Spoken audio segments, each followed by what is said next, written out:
આના વગર છૂટકો જ નહીં ભાઈ, નકા મરી જાય લોકો. આ કેન્સર છે ના થાય. અમે તો વર્ષોથી આ ખેતરમાં અમે રાસાયણિક ખાતર નાખ્યું જ નહીં. બોલો એટલું આપણું ગુજરાત કે દેશ પૂરતું નહીં, આ વિશ્વમાં આવવાનું જ છે. ગાયની કિંમત આવવાની જ છે ભાઈ.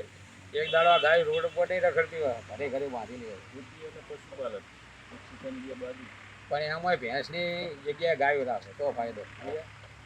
આ ગાયના સાણમાં એટલી તાકાત છે, ગાયના મૂત્રમાં એટલી તાકાત. હું આજે શંખેશ્વર મુકામે મારે જવાનું થયું અને ભરતભાઈ આર્ય, એમને કોણ નથી ઓળખતું, પાટણ જિલ્લા ભાજપના પૂર્વ પ્રમુખ છે અને એસટી નિગમના ડિરેક્ટર પણ હતા.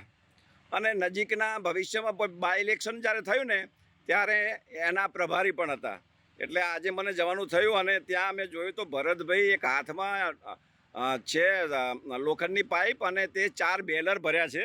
મને થયું કે આ શું છે, લાવો ને હું પૂછું એમને. તો આજે હું ભરતભાઈ જોડે વાત કરવા માગું છું. ભરતભાઈ, આ શું તમે કરી રહ્યા છો? આ પ્રવાહી જીવામૃત બનાવી રહ્યા છીએ, જે આપણા રાજ્યપાલ માન્ય દેવવ્રતજી પ્રાકૃતિક ખેતીની ખેડૂતો વચ્ચે લઈ જવાની વાત કરે છે. એનું આ અમે વર્ષોથી કરતા આવ્યા છીએ.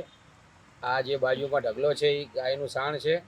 એની અંદર આ પ્રવાહી જીવામૃત જે છે એમાં 10 કિલો ગાયનું ગોબર, 10 કિલો ગાયનું ચરણ 10 લીટર, 1 કિલો ગોળ અને 1 કિલો ચણાનો લોટ, આવું મિશ્રણ કરી 200 લીટર પાણીમાં નાખી અને 10 દિવસ રાખ્યા પછી આ ગાયના ગોબરમાં છંટકાવ કરી અને એને 15 દિવસ પછી એક ખાંપ મારીને બીજો ખાંપ કરો એટલે સરસ ખાતર તૈયાર થઈ જાય. એટલે આ પ્રાકૃતિક ખેતી, ગાય આધારિત ખેતી આપણે વર્ષોથી કરીએ છીએ અને તમે પણ કરો એવી મારી વિનંતી.